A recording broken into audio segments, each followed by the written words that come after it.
Assalamualaikum. Hai teman-teman. Kali ini aku membuat nastar yang lumer di mulut.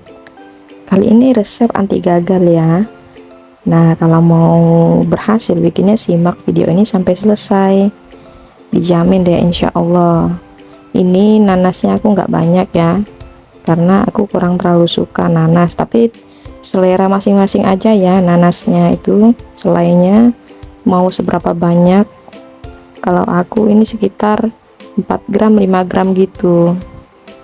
Nah, dijamin rasanya mantulita. Simak video sampai selesai.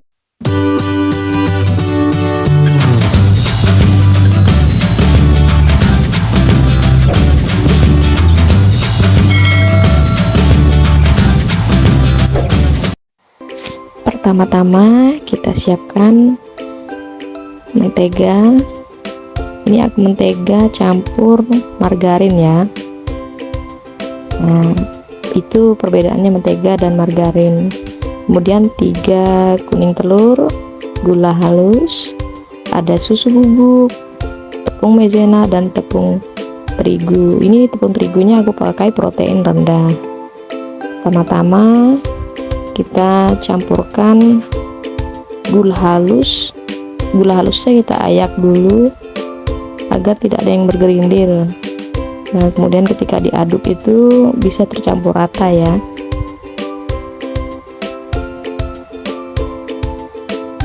Ini diayak sampai benar-benar halus. Fungsi kita ayak gula tepung ini agar pada saat kita mengaduk itu gampang ya, dia tercampur rata, karena banyak gula halus yang udah agak lama itu pasti membeku atau bergumpal. Nah, lebih baik kita ayak. Setelah diayak, kita aduk-aduk menggunakan balon wish. Mengaduknya nggak perlu sampai kembang, cukup tercampur rata, agak pucat sedikit. Kalau terlalu lama mengaduk, maka adonan akan mengembang melebar pada saat di oven. Ini aku ngaduknya sekitar 2 menitan ya, cukup 2 menit aja.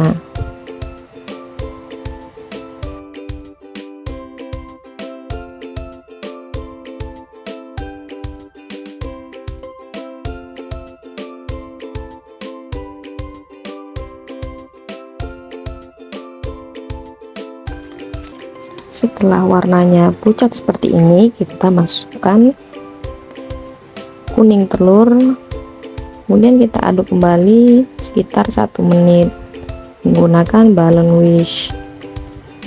Nggak perlu sampai over mix ya, karena akan membuat adonan menjadi melebar. Ini kita aduk sebentar saja, kemudian masukkan pertepungan. Ini udah aku jadiin satu, udah aku ayak ya tepungnya. Lebih baik kita ayak karena agar adonan tidak menggumpal-gumpal dan bisa rata menyatunya.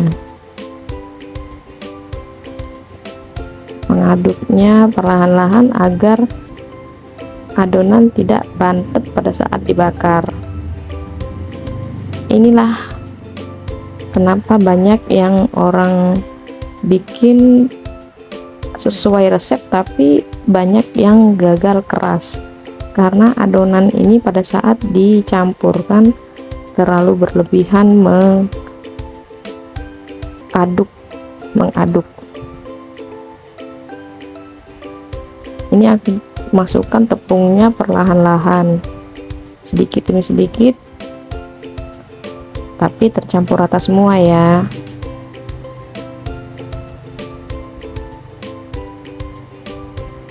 Lebih enak pakai tangan, jadi kita bisa merasakan adonan itu udah pas atau belum. Tapi ini kalau bisa resep harus sama. Kalau agak kelembekan kan wajar ya, karena dia menggunakan butter, campur butter itu dia terlalu lembek dan terlalu berminyak. Nah, ini udah aku Masukkan semua tepungnya, tinggal kita pulung. Tapi ini sepertinya masih lembek. Masih lembek ini aku masukin ke chiller sekitar setengah jam ya. Masukkan kulkas setengah jam, kemudian kubuka kembali. Setelah didiamkan selama setengah jam, ini udah bisa dipulung-pulung ya, udah bisa dicetak.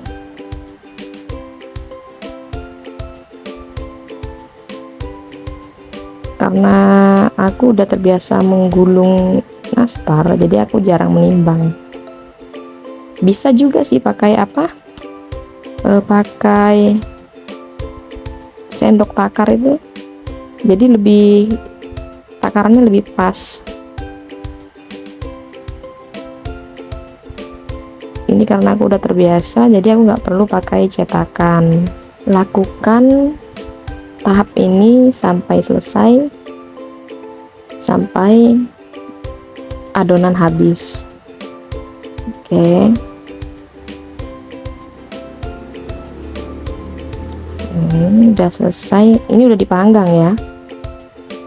Udah dipanggang sekitar 20 menit. 20 menit ini aku keluarkan, terus aku oles dengan kuning telur. Resepnya ada di kolom description.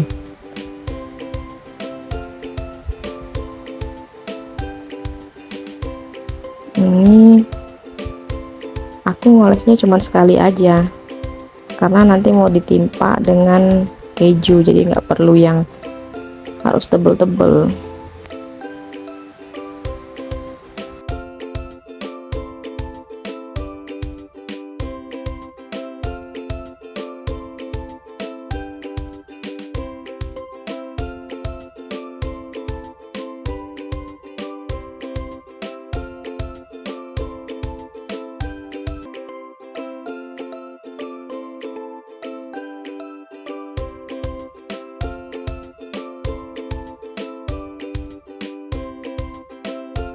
Setelah semua sudah diberi